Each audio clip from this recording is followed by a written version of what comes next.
The next few days passed quietly. Ethan kept to his duties, polishing floors, emptying trash cans, and pretending the encounter with the CEO hadn't shaken him. But late at night, while the hum of the city softened outside, her words kept replaying in his mind. "You're not supposed to be near my son." He tried to shrug it off, yet something inside him refused. Maybe it was because of Lucas's bright eyes and lonely voice, or maybe because Ethan knew too well what it felt like to be treated like you didn't belong anywhere. Friday evening came, and the city shimmered under a light drizzle. Ethan picked up Noah from his neighbor's apartment, a kind widow named Mrs. Grayson who watched the boy while Ethan worked nights. "Dad, can I draw you something?" Noah asked as they walked home through the narrow alley behind their building. "Sure, buddy. What are you thinking this time? Another superhero?" Noah shook his head, grinning. "No, I'm drawing a big building like the one you clean. But inside, everyone's friends." Ethan smiled faintly.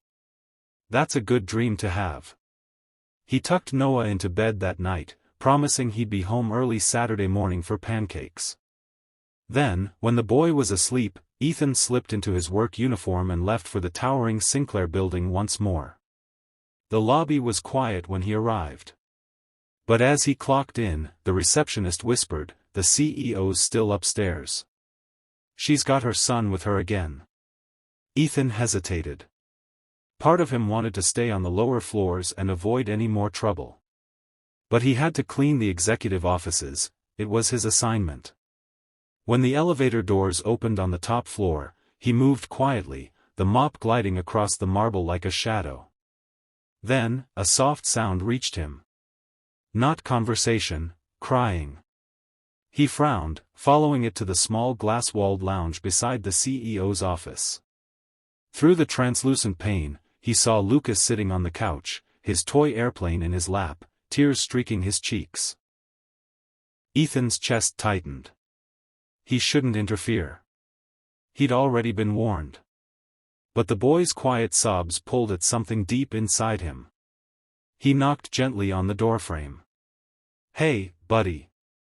Lucas's head shot up, eyes red and wet. "Mr. Ethan?" "Yeah," Ethan said softly. "You okay?"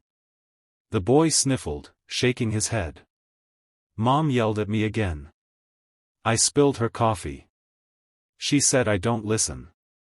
But I was just trying to help." Ethan crouched down, keeping his voice low. "Sometimes adults get upset about things that aren't really your fault. She's probably just tired." Lucas looked down. "She's always tired." Ethan hesitated, then reached into his cart and pulled out a paper towel, handing it over. "Here, superhero rule number 1, never cry without wiping your face first. Gotta stay brave." Lucas giggled through the tears, wiping his cheeks.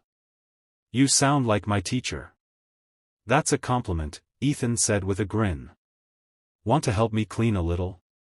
I could use an assistant." Lucas's eyes brightened. "Really?" "Sure. But only if you promise not to tell your mom. She might think I'm stealing her best worker." The boy nodded eagerly. Ethan handed him a small rag and pointed to the table. "Just wipe the spots like this." For the next few minutes, the lounge filled with quiet laughter. Lucas cleaned the table with exaggerated seriousness, pretending he was on a secret mission. For the first time, Ethan saw the joy a child should have, free, unguarded. Then came the sound of sharp heels again. "Lucas." Victoria's voice cut through the air. She strode in, her expression caught between shock and fury. "What did I tell you?" Lucas froze, clutching the rag. "I was helping, Mom." "Enough." She turned to Ethan. "Didn't I make myself clear?" Ethan rose slowly, meeting her glare with calm restraint. "You did, ma'am. But your son was crying. I couldn't just walk away." "That's not your concern." With respect, Ethan said quietly, "When a child's crying alone in an empty office, it becomes everyone's concern. Something flickered in her eyes, anger, yes, but also guilt.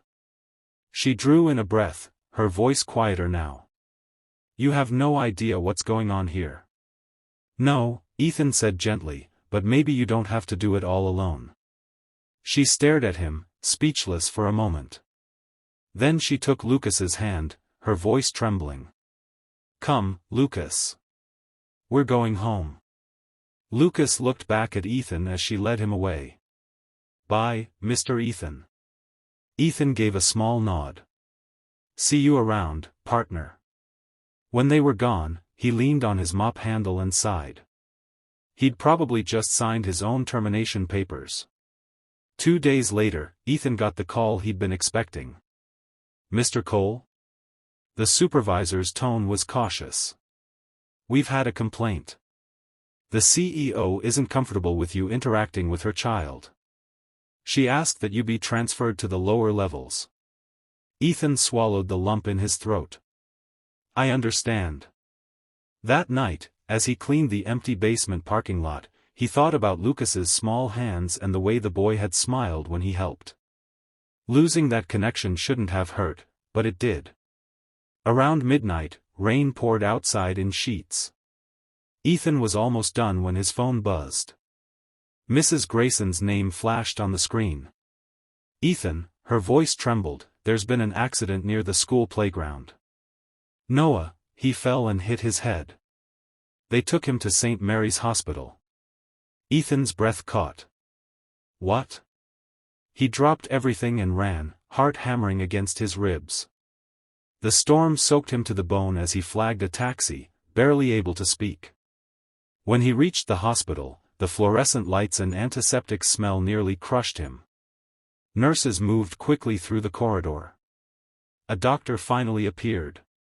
He's stable, but we're keeping him overnight for observation. Mild concussion. Ethan sank into a chair, relief flooding him like oxygen after drowning. He spent the night by his son's bedside, holding Noah's small hand. By morning, he realized he couldn't keep living this way, working nights, barely seeing his son, barely surviving. But quitting meant no rent, no food, no security. He didn't know that fate was already turning the page. The next evening, Ethan returned to work briefly to sign his transfer papers. As he walked through the lobby, he heard a commotion. A woman's voice, familiar and terrified, calling for help. He rushed toward the sound. In the parking garage, Victoria Sinclair was kneeling beside a motionless figure, Lucas. The boy's face was pale, his small body limp. A toppled bicycle lay nearby. Please, she cried to no one in particular. He fell, he's not breathing. Ethan's world narrowed to that single moment. He sprinted over, dropping to his knees. Move back. Victoria froze, shock and desperation mingling in her tear-streaked face. You. No time. Ethan said sharply. He tilted Lucas's head, checked his pulse, faint but there. Training from his brief volunteer days as a community responder kicked in. He began chest compressions, counting under his breath, breathing carefully for the child. Victoria sobbed helplessly beside him. Please save him. Please. After what felt like eternity, Lucas coughed weakly, gasping for air. Ethan turned him gently to the side as the boy started crying. Victoria covered her mouth, trembling. Oh my God.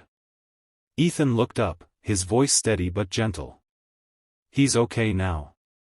Just keep him warm until the ambulance arrives. When paramedics rushed in minutes later, Victoria was still kneeling, one hand on her son, the other gripping Ethan's arm as if afraid to let go. Thank you, she whispered, voice breaking. I was wrong about you. Ethan just nodded, too exhausted to speak. At the hospital later that night, Lucas was declared safe, only minor injuries. Victoria sat outside his room, her perfect composure gone. When she saw Ethan walk by, she stood. Mr. Cole, she said softly. I owe you an apology. You don't owe me anything, he said.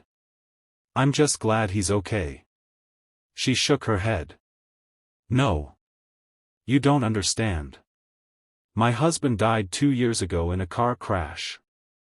I've been holding everything together, this company, my son, my sanity, by pretending I don't need anyone. I thought distance was protection. I didn't realize it was loneliness. Ethan's expression softened. We all build walls when we're scared. But kids, they need bridges. She gave a shaky smile. Lucas talks about you all the time. You made him feel seen. Ethan hesitated. He's a good kid. You should be proud. I am, she said quietly. And I'm sorry I made you feel less than you are. For the first time, she extended her hand. Please, don't transfer. I'd like you to stay. Ethan shook her hand, humble and steady. Thank you, ma'am. I'll think about it. She smiled faintly.